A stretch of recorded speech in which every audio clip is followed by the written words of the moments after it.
വിദേശ സംഭാവന നിയന്ത്രണ നിയമം അഥവാ FCRA ഭേദഗതിയെക്കുറിച്ച് കേരളത്തിലെ LDFും UDFും ബോധപൂർവം സൃഷ്ടിക്കുന്ന നുണപ്രചരണങ്ങളുടെ സത്യാവസ്ഥ എന്താണെന്ന് പരിശോധിക്കാം. എന്താണ് 2020 ഭേദഗതിയിലൂടെ കേന്ദ്ര സർക്കാർ നടപ്പിലാക്കിയത്? 1. സബ് ഗ്രാന്റിംഗ് നിരോധിച്ചു. മുൻപ് ഒരു സംഘടനയ്ക്ക് കിട്ടുന്ന വിദേശ ഫണ്ട് മറ്റ് NGOകൾക്ക് കൈമാറാമായിരുന്നു. ഇതിലൂടെ പണത്തിന്റെ സ്രോതസ്സും വിനിയോഗവും കണ്ടെത്തുവാൻ പ്രയാസമായിരുന്നു.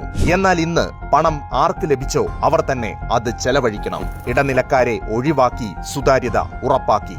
2. ഭരണപരമായ ചിലവുകൾ 50% നിന്ന് 20% കുറച്ചു.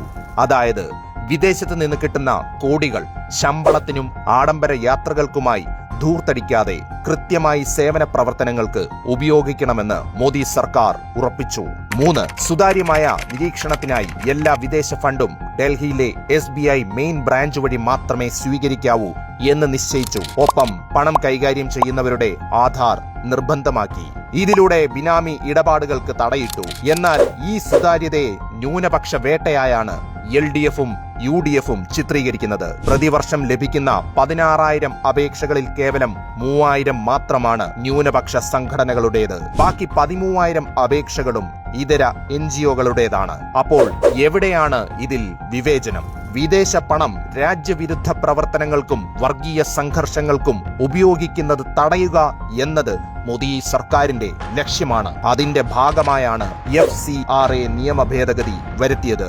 ഇത് കേരളത്തിലും ഭാരതത്തിലെമ്പാടും സമൂഹ സേവനം ലക്ഷ്യമിട്ട് പ്രവർത്തിക്കുന്ന ക്രിസ്തീയ സ്ഥാപനങ്ങളെ ഒരിക്കലും ബാധിക്കുകയില്ല. സത്യത്തെ മറച്ചുവെച്ച് നുണ പ്രചരിപ്പിക്കുന്നവർ അറിയാൻ വേണ്ടിയാണ്. 1976 അടിയന്തരാവസ്ഥ കാലത്ത് ഇന്ദിരാഗാന്ധി കൊണ്ടുവന്ന ഈ നിയമം 2010 UPA സർക്കാരും കർശനമാക്കിയിട്ടുണ്ട്.